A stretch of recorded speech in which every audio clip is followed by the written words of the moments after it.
funniest character I ever wrote. And I thought, Sadistic. no, that means he has a perspective on her.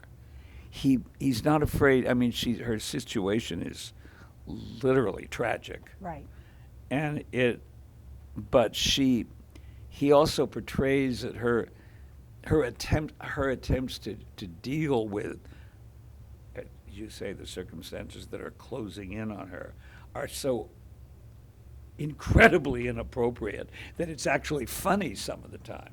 So in that way, she's a comic figure as well as a tragic one. I don't think anyone ever wrote that duality as well. Maybe Arthur Miller, like he did I love Miller. a few times. But where the character is tragic and comic all at the same time. Therefore, you don't feel you're being manipulated. Ah, true. She isn't being sentimentalized. No. He shows her in all her foolish attempts to deal with what are authentically tragic circumstances. And Arthur Miller, the same with Willy Loman, and it's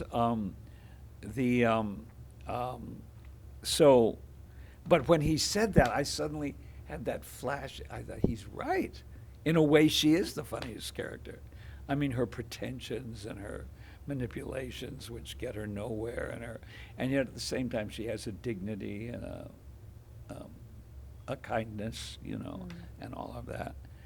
And I thought, that's why that character, even if the audience doesn't laugh once, they're allowed to see her in a clear perspective.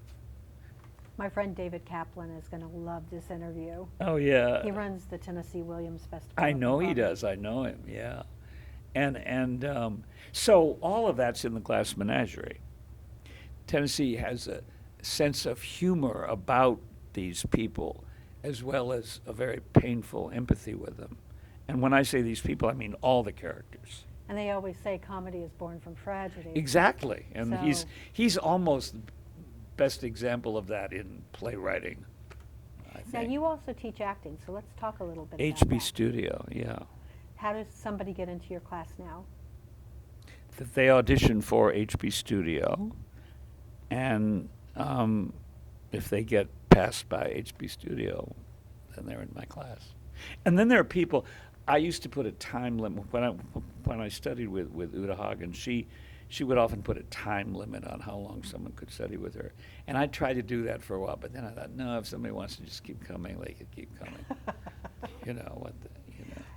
Acting, directing, teaching, where does your heart lie the most? Again, there's no favorites. It's like whatever comes along. See, that leads you to stay open. That leads you to not say, no, I don't think that's not where I see myself going right now. Now, some people really know how to do that. I get kicked into things, so I don't know. I don't even know how to do that because I get kicked into them. Yeah, me too.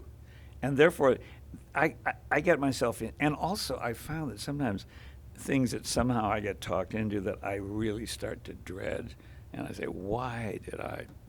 Sometimes those turn into the best experiences. True.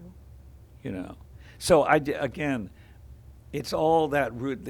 When I was an apprentice at Williamstown, don't make lists. Don't have specific dreams. Just don't get hurt where you don't need to be hurt. My dreams were more not about roles, but more about working with certain people because I wanted to be the first person to sing a song that they wrote for me. Oh yeah, well yeah, I don't even have that. Yeah, I did. Yeah. But I don't anymore Yeah. because that always managed to happen somehow. Well, good for you. Some people have that ability that they can focus on a dream and it will come true. I've never been able. The rare occasions when I've tried to do that, I can't. It doesn't happen.